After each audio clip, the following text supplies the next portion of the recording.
I'm craving entomatadas, especially the ones that my grandmother used to make from scratch. So let me show you how I make them. Okay, so I'm starting off by making corn tortillas from scratch. In a bowl, I'm going to add masa harina, and my grandmother would make these from scratch every single day, whether it be corn or flour. Okay, so I eyeballed the amounts, but I'll put something in the description below. Actually, I'm just going to copy the package instructions. So I added a pinch of salt, give that a mix for the dry ingredients, and now I'm going to add warm water until the dough comes together. So I'm pretty sure the package ingredients call for something like 2 1/4 cups of masa harina, a teaspoon of salt, and 1.5 cups of warm water. I definitely used more than 2 1/4 cups of masa harina, so that's a good starting point. Just use the package instructions. Okay, so I'm going to give this a really good mix until it comes together into a dough ball. And I'm going to let this rest. So I'm going to cover it with cling film and just let it set, hang out, and rest until I'm ready to use it. By the way, just use store-bought. I do that too, but I really wanted homemade because it's what my grandmother would do. Okay, in a preheated pan, I'm adding a little bit of cooking oil, and I'm working with 4 Roma tomatoes that I have clearly cut in half. Here I have a small piece of onion. I'm going to use a jalapeno that definitely needs to be used. It's turned red. And here I have some fresh garlic. I left the skin on the garlic because I'm going to give this a saute, and I don't want the garlic to burn. But eventually I am going to peel off that skin. But you'll just want to saute this. You could just boil all of these ingredients if you're making the salsa. Okay, so I peeled the garlic, and it turns out I used 3 cloves of garlic. I thought I had 2. And just a cup of water. It's like 3/4 cup to a cup. Cover with a lid and let that boil and simmer for about 10 minutes. I like adding ground cumin into the mix, into the salsa for these entomatadas, so I'm just going to grind this up and add it to the blender cup later.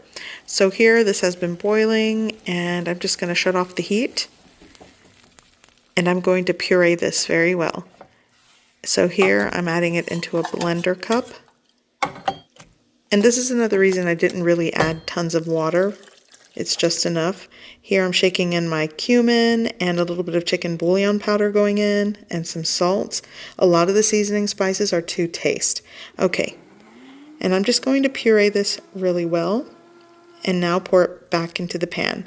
I'm going to keep this on a super low heat. You'll want to season and salt to taste at this point, and it's ready. Here, my masa is ready, so it's time to make these corn tortillas. Let me preface this by saying I'm not a professional when it comes to making corn tortillas because I don't make them all the time. I do have a good memory. Once I make like maybe 2 or 3, I get into the groove of things, but you'll want to just firmly press the dough into a flat disc. You could use 2 flat surfaces and just press. You don't need a tortilla press. And then onto a really well-heated griddle.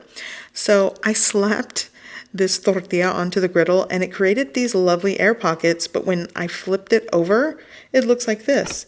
And I believe because I just kind of slapped it right onto the hot griddle, so it trapped in some of that moisture and like hot air or steam. But you know, not bad. But then when I gently lay it, it actually does make a difference. It does cook a lot more evenly, and I even got it to puff up. So there's that, the more you know. Here are some of the mistakes that I made when I first made the first few. For example, I didn't commit to laying it down and it folded. Once this dough folds, you cannot unfold it. Again, I did it so slowly that it just kind of folded, it creased. What am I doing? Just creating a disaster. But you know, it is what it is. But here is the results of all of my hard work. Not bad. Some people just dip these into the salsa and make the entomatadas. But what I like to do, and a lot of people, you want to give it a light fry. Why, you ask?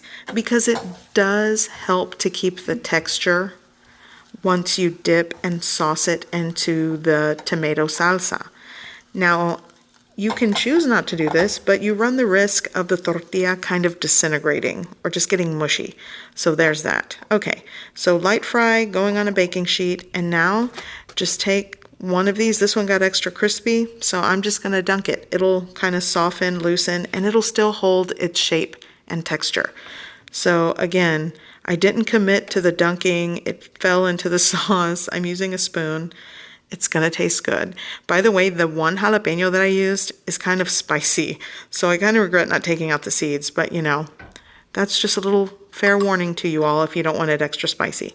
Okay, so I'm gonna fill this with queso fresco. It's a farmer's cheese. It's very crumbly, and I added onion. And you just fold it over and repeat the process. I'm going to make 3, and I can already tell you I'm excited about this. Just the fact that I made the homemade corn tortillas, I already know it's going to taste just like my grandmother's, because I actually make this a lot simpler and I use store-bought, but just that touch of homemade really makes a difference. So if you've got the time and you want to give the effort, make the tortillas homemade. It does make a difference, and it's a bit more traditional, if I can say that. Okay, so one more, dunking it. You can use tongs, but my hands are sort of used to the heat. And if you want, you can fill these with chicken. But what my grandmother would do, she would serve the cheese-filled entomatadas or even enchiladas cheese-filled and add baked or fried chicken on the side. It was the best. But this is what I'm working with today. Some garnishes of Mexican sour cream, some more queso fresco and onion. And this is the meal. I almost want to cry because it tastes just like my grandmother's. My abuelita does not cook anymore, so a lot of her home-cooked meals, it's rare that we get one. So when I can recreate it at home, it truly is the best. I hope you give this recipe a try. I hope you like it, and thanks for watching.